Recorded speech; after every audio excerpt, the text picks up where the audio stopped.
freedom just begun, living large under the sun.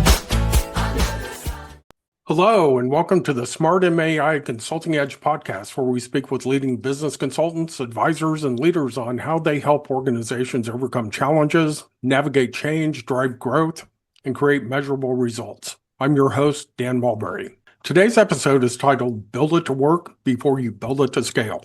Most growing businesses eventually sense that something's wrong inside their revenue engine. The instinctive response is often to add another tool, redesign your dashboard, automate more activity, or hire someone to generate additional leads. Those actions may simply accelerate a system that was never operating correctly in the first place.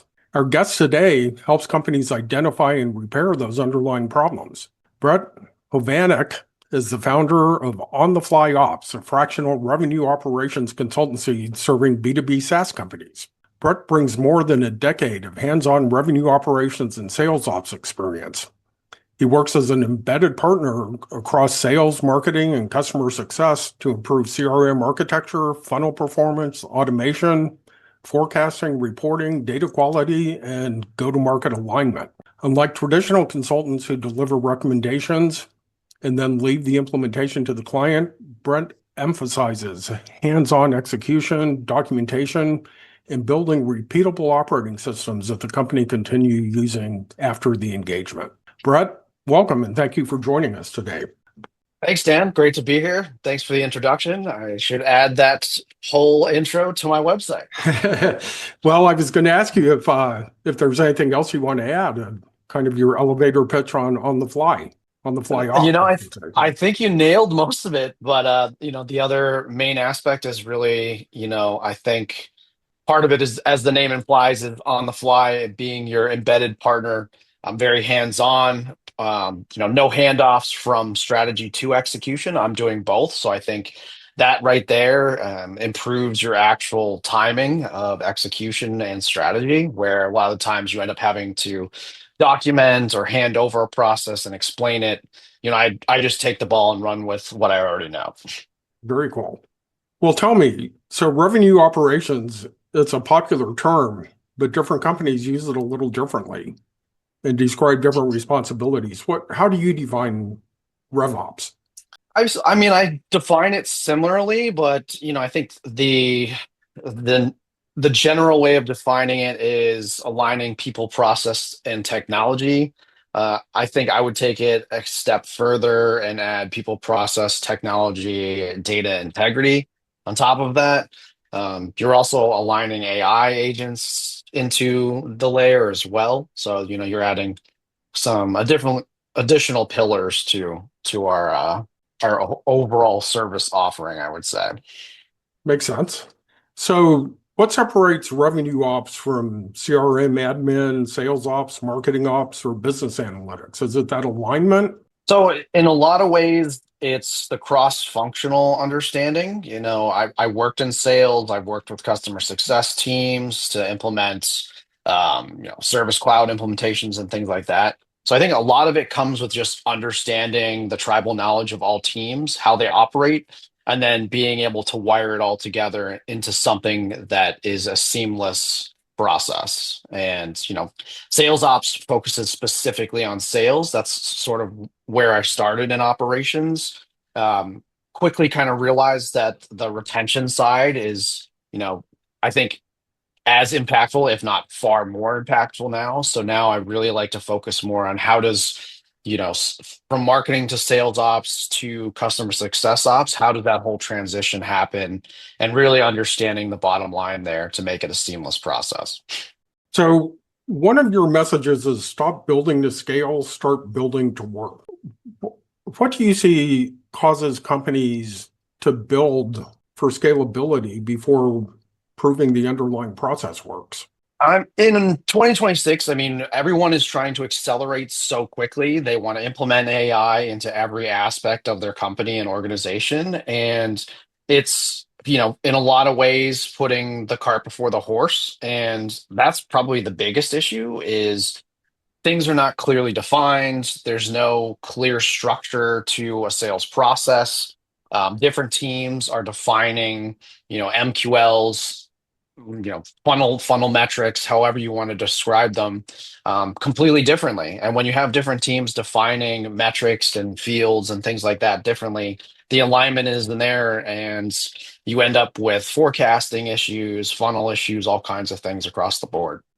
So when you go into a company that needs help with their RevOps environment, you said you begin by observing rather than immediately rebuilding stages, dashboards, or tools. What do you focus on examining in those first days? So a lot of it has to do with just walking me through sort of a day-to-day process. How does the sales team typically exist in their day-to-day? So their CRM systems, enablements, anything like that. I'll have them walk me through, and this is different stakeholders. So I would want to do it from the perspective of a manager. What do they kind of look at? Where are they spending the most time? I'd want to spend time with a sales rep, an account executive, and really understand cohesively how it works for the entire org. And then, if I get into the marketing side, I'd love to see, like, what does their attribution look like? What are their channels? How are they defining their funnel, stages and things like that?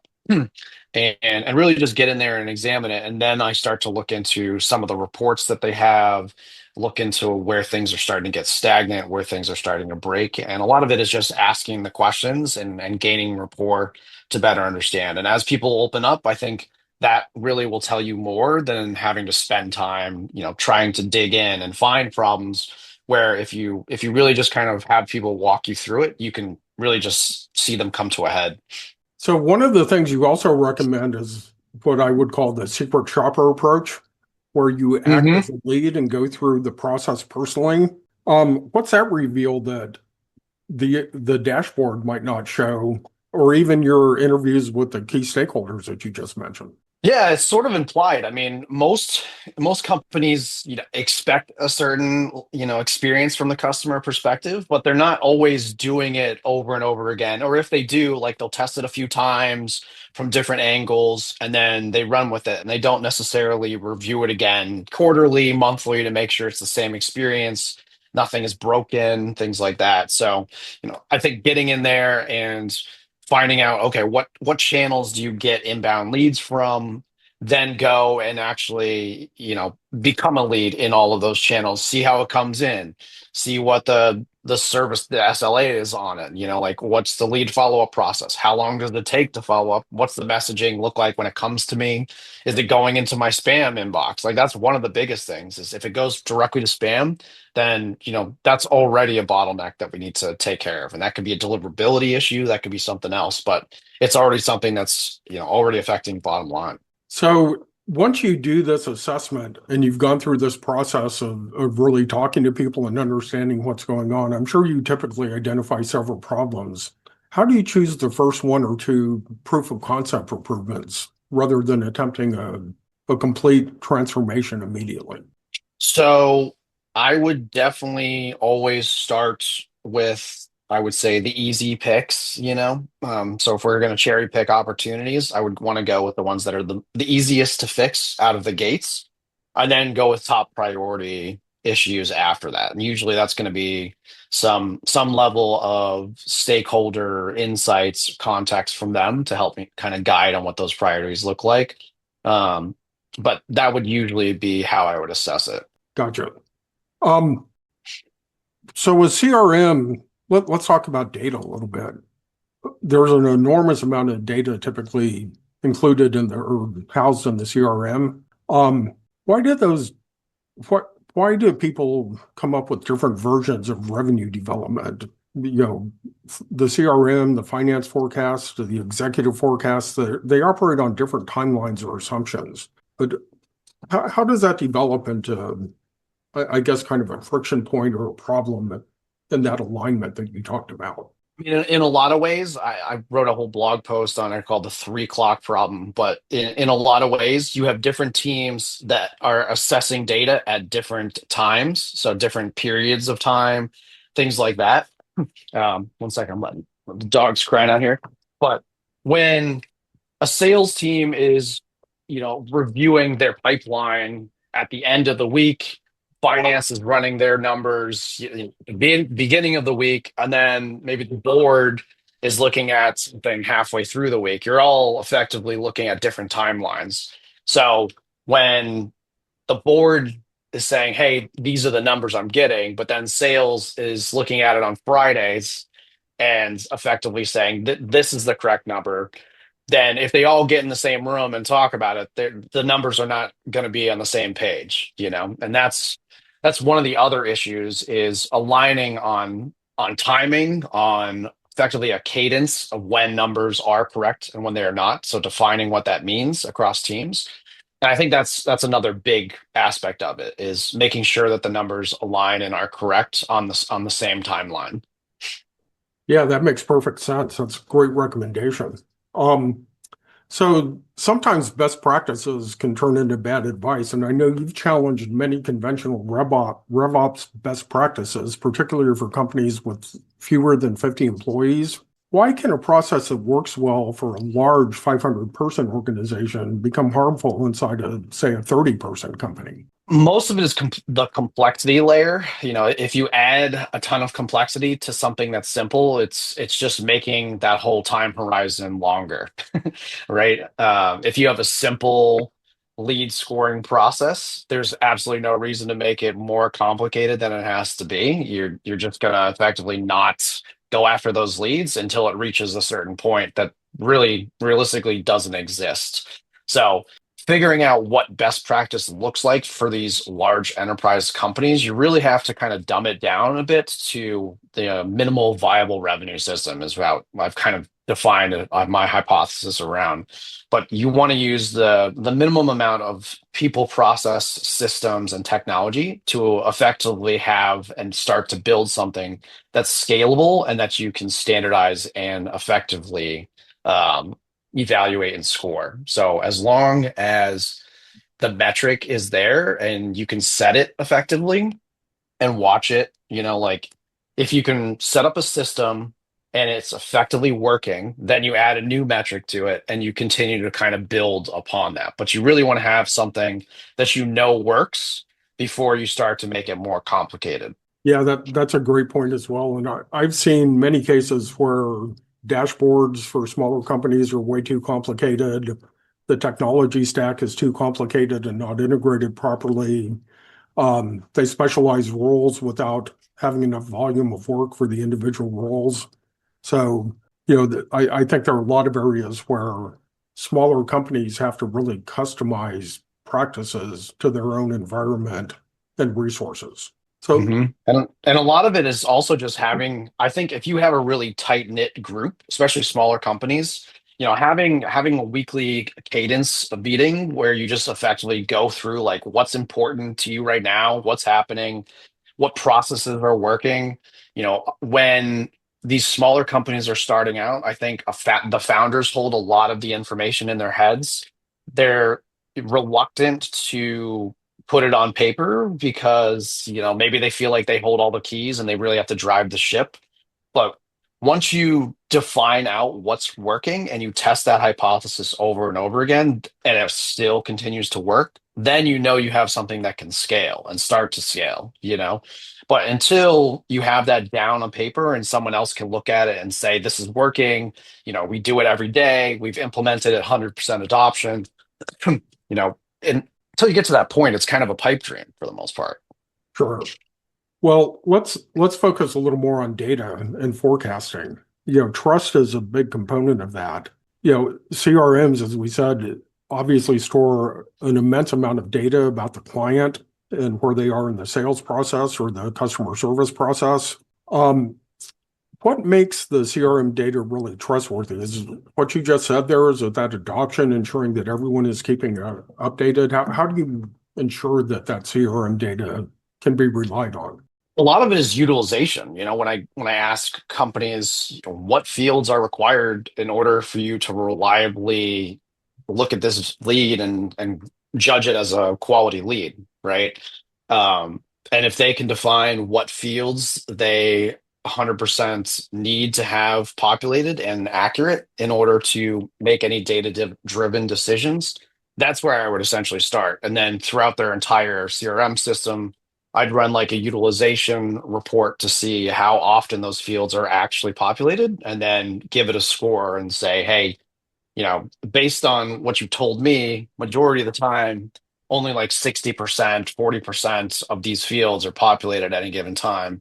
And even if they are, I would say of that 60%, maybe 15% of it is like, kind of bogus field naming conventions. Makes sense. And that really covered all the areas I was going to ask you about in terms of data and how to align people. The definitions, I think, is a critical aspect of that. How do you create that stronger data discipline without turning salespeople into full-time data entry employees? So most of it, I would say, comes from understanding their sales process, their pipeline stages, and what they actually have to do in terms of like activities, actions, research, things like that, to move an opportunity forward, or even to get a lead into an opportunity, like what qualifies. And then from there, I build out I would say the entrance and exits strategy or criteria for each stage, understand what actions need to be completed in order to move forward, and then what teams are actually involved in that process. So there's a lot that you can kind of build into it, and most of it is high level, but I think most people, including myself, are visual. So I really like to break it down and show across the board like what it actually looks like. Once they see it, then and agree upon it from stakeholder input, then I take that information and I codify it into the system. So essentially, they won't have to do any of this sort of manual work. It'll be automated based on the activities that are required. Everything will move forward as they should. I would stage gate it, meaning that in order to move a lead forward or an opportunity forward, it has to meet the minimum criteria in order to get there, right? And that's really sets governance on A, the leads and opportunities that get to move forward and progress in a pipeline, but also it improves forecasting because you're not adding bogus opportunities or leads into stages that it really doesn't make any sense for them to be in at this point. Awesome. So let's talk about AI a little bit. So you brought it up before, and you're absolutely correct. AI is such a focus for so many people in figuring out how to use it. Have you seen examples of where AI takes a weak data environment and makes it more dangerous? Every org, every org I've ever been in, Dan. I mean, if the data integrity is bad and unreliable, then there is no way that AI can make any sort of judgment calls that are reliable, over a period of time. Like it could get some of them right, but there's just going to be so much inconsistency there. So that's definitely part of it. I think things like lead scoring, where things can be clearly defined, regardless of sort of the data integrity layer, it can be okay with. I think when it comes to like quickly assessing what leads are accessible or sort of best case, pulling data and reporting a lot faster, AI can be super helpful in segmentation, stuff like that. But if the bottom line data integrity is bad, then all of these companies are going to really be suffering. And it should really be a starting point for just about everyone right now looking to add AI. Yeah. So where do you see AI creating real value in RevOps? So, yeah, I mean, I think in a lot of ways on the reporting side, on the data side, because it is so good at sifting through data quickly and searching for trends, I think that's really where it adds a lot of time saving. Lead scoring obviously is part of it. Everybody talks about personalization, but I think AI sort of killed the personalization, in the sense of like video killed the radio star sort of Mhm. aspect. And we're kind of getting back to it. So now it's like what companies can use AI for, depending on the size of the company and the complexity. Like you could add agents to do certain things, but I think a lot of it has to be grounded, obviously, in the company. We don't want the AI knowing more than it should. The context layer needs to be there. I think that's actually become sort of a role almost. There's GTM engineers, and I think there's context engineers now too in some of these larger enterprise companies, which makes a lot of sense because Mhm. without context, how can an AI agent actually perform its job repeatedly and get the same outcome? So these are roles that are certainly upcoming and out there at the scale that I'm looking at for companies. It doesn't necessarily exist, but I'm trying to build out, agents, use Claude, use Perplexity, use AI to the best of my ability in a way where I can effectively build assets, I would say like evaluate and analyze metrics, reports, things like that. But also you do my due diligence by myself, right? So I'm going to always review everything, make sure it logically makes sense. Is it pushing the right message? All that kind of good stuff. And then more importantly, is it something repeatable that is reliable and grounded in the right data infrastructure? Yeah, so that human element is something that we talk about a lot on this show. You know, there are things that you can rely on AI consistently to get right, but there are other things that definitely require that human element you described. Um, what should a business validate before they determine that an AI agent can take action automatically rather than simply make a recommendation that someone else has to pull the trigger on? Yeah, I think it still goes back to that data integrity layer for the most part, like is everything utilized correctly? Are the fields optimized?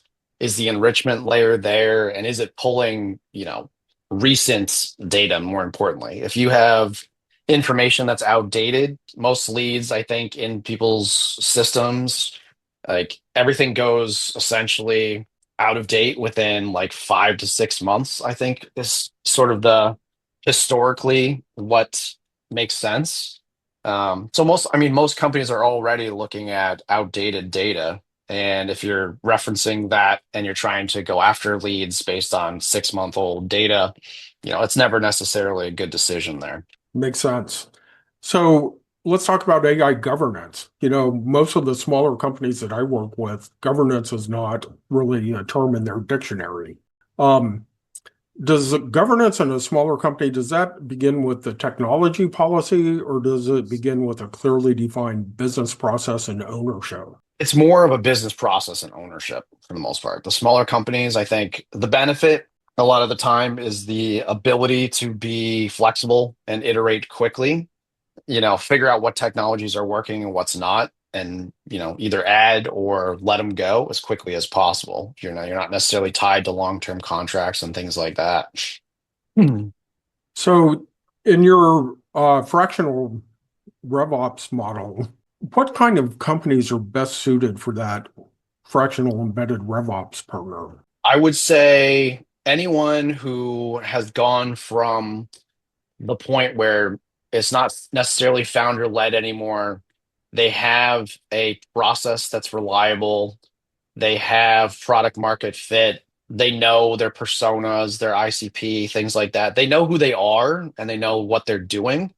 But now they're looking to codify it, to operationalize it, to standard and scale it up from a sales team, from customer success team. Once they start thinking in that direction, that's really when I can make a really good fractional embedded partner. I also do advisory now too, so I can come in a little bit ahead of that to help steer the ship in that direction, and really give like the strategic direction. If they have even like a lower level sales analyst or something like that that can do some of the legwork, I can help, guide the way there. And what's the typical trigger for a company to bring on a full-time RevOps person? I think, once they start to have either multiple layers, multiple functional groups, a huge sales team, I think one person, like one fractional RevOps person, can really handle, maybe a team of 10 to 15 account executives before you need to start hiring underneath there for like a sales ops person or something like that to really assist in those areas. um, when the workload becomes, way more than you want to pay for fractional, that's definitely a part where you'd want to pull someone in full time. When you need to start building out a full-on team across marketing ops, customer success, GTM engineering, like once it gets to that sort of complexity layer, that's really when you want to start thinking about bringing someone in. Well, you talked, Brett, about not just leaving a slide deck and moving on, but you help execute. You actually help stabilize the ship and get it on its way. And you talked about some of the things that you do in terms of the assessment and delivering the simplest things first and laying out a more comprehensive plan. Is there anything else you want to add on what that embedded execution looks like during an actual engagement? So I mean, I'm typically doing, minimum of 90-day engagement on a fractional level. I think most of that is because a lot of that time is spent. Ooh, sorry, I gotta go. Give me 1 second. I gotta go talk to the guy. Sure. So, Brett, you've described some situations where excellent work has disappeared because the sponsor has left. What do you do to ensure that whatever you've put in place becomes institutionalized rather than depending on that one sponsor to stay in place? That's a great question. And I've definitely felt the heat around that. So I think part of it is multi-threading across, making sure that you're always sort of either dealing with, meeting with, showing results to, or getting input across the boards with multiple stakeholders, at least at roughly the same level, if not above or slightly below. If anyone is to leave, at least you have other eyes on the table too that know what you're doing, what you've accomplished, all that kind of good stuff.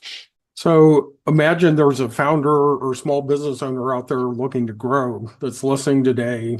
They know their revenue engine's disorganized, CRM may be unreliable, teams disagree about what's working, leadership's considering buying more software or adding AI. What's the first thing that founder should examine before spending additional money? Well, I would say, you can do one of my audits, which is the quick audit assessment. It'll essentially tell you what your score is and give you some quick wins on what you can do immediately. I can also work with you based on what the results are and give you some additional feedback on where to start. But a lot of the times, if their systems are starting to fail, or maybe they're starting to hire for new roles, it becomes a scaling issue. And usually that comes with growing pains on an operational side, right? And I'm here along the way when they need it. So, well, Brett, thank you for joining us. We've certainly learned more about how revenue growth is not created by technology alone.